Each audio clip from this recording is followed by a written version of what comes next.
The school was overrun by zombies, and the remaining survivors were struggling to make it through the day. Kirumi attended a private school and was part of the track and field team.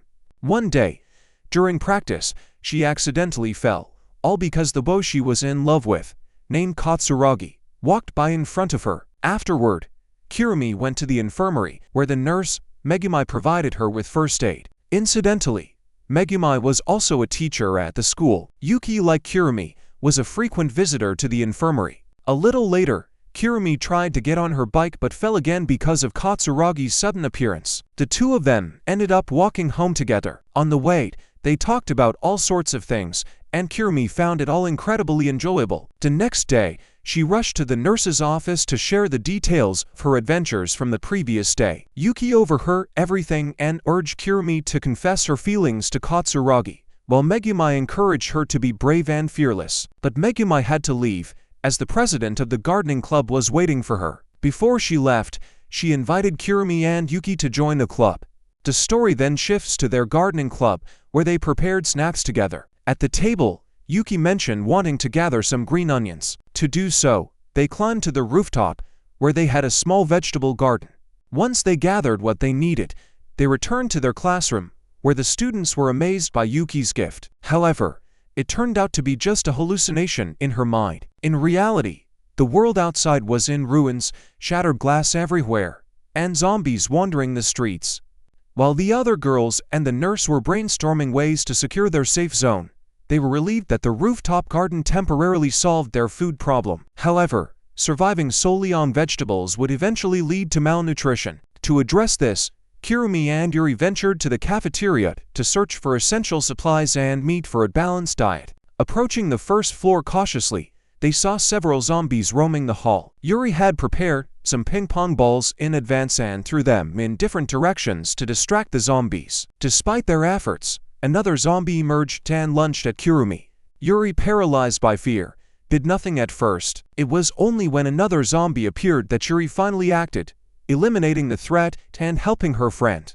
They then headed to the cafe and discovered it was in a semi-ruined state. However, they managed to find a pack of noodles. Suddenly Kirumi heard a noise. Gripping a shovel tightly, she cautiously approached. When she opened the door, she came face to face with someone inside.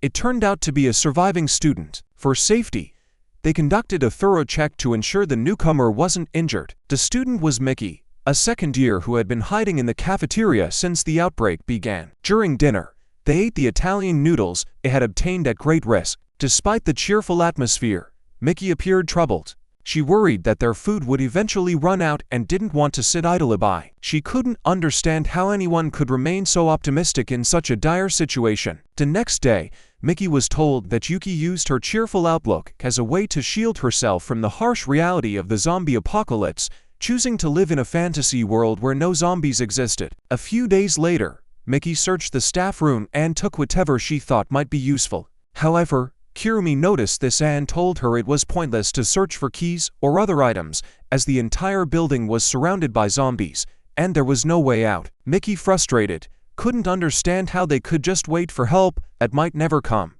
Closer to night, the argument moves to one of the classrooms, and Yuki listens behind the door, but the nurse leads her away. In the classroom, Yuri decides to explain why they created the club.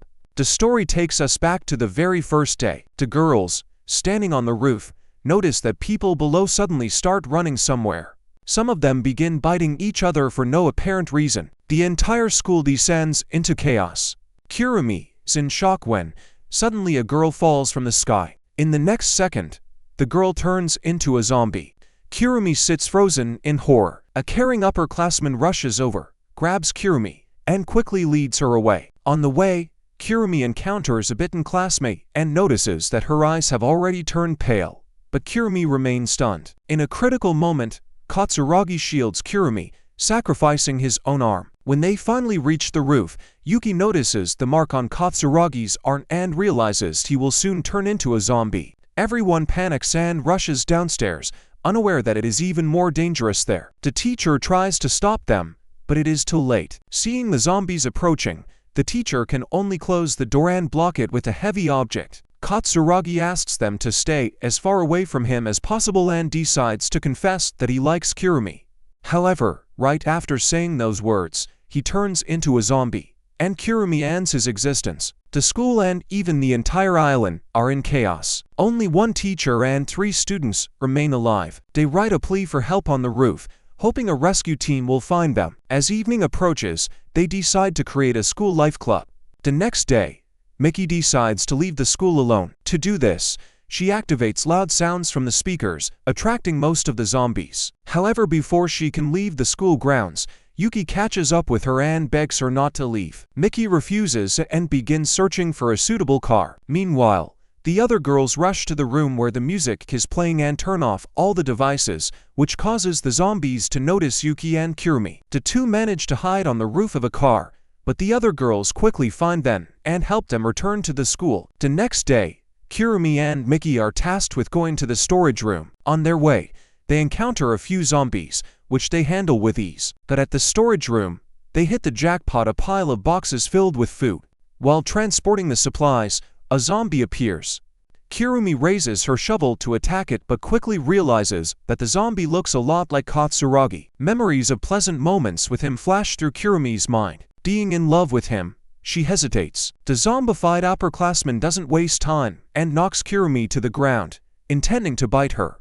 But in a critical moment, Yuri intervenes. With a large supply of provisions, their life gradually returns to normal. They plant vegetables on the roof, have pillow fights, and spend evenings gazing at the stars. Autumn arrives, and they decide to hold a fall festival together, just like in the days before the zombie apocalypse. During the festivities, the fire alarm suddenly goes off. They try to figure out why it activated and realize that zombies have broken inside, with one of them accidentally starting a fire. In an attempt to escape, the zombies separate them into several groups.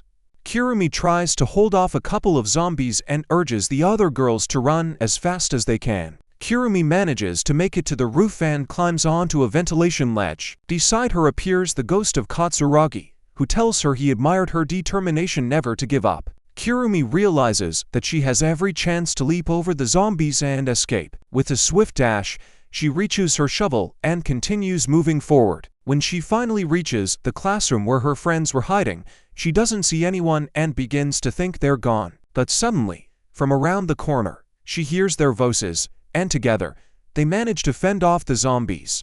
Kirumi, Mickey, and Yuri are relieved that everyone is safe, but they don't know where Yuki is.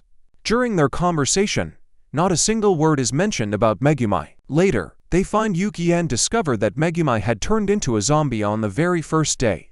And all this time, she had only been a figment of Yuki's imagination. Kirumi decides to let Megumi go, and after this, Yuki finally leaves her fantasy world and begins to understand the dire situation they are in. Realizing that Megumi is truly gone deeply saddens Yuki, while the other girls try to comfort her.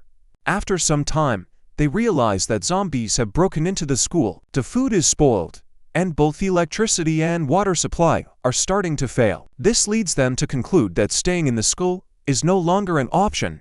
They need to find a new place to survive. Before leaving, they decide to hold a farewell ceremony for the graduates, during which the girls reflect on how much they've been through together as one united group. Afterward, they gather everything they can carry and load it into the car's trunk. As they drive through the city, it becomes clear that zombies are everywhere. This is where the movie ends. Thank you for watching, and see you next time.